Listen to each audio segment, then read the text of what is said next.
Nandito ako ngayon sa Benguet.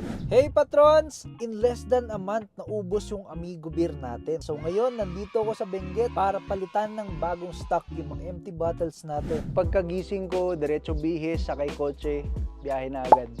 Babalik ko lang yung mga empty bottles ng Amigo Beer. Tara!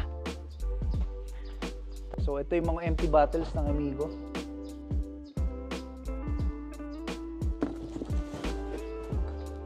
So ito patrons, babalik ko na sa brewery. So ayun patrons, meron tayong patron na umubos ng 12 batch kagabi. Stop it.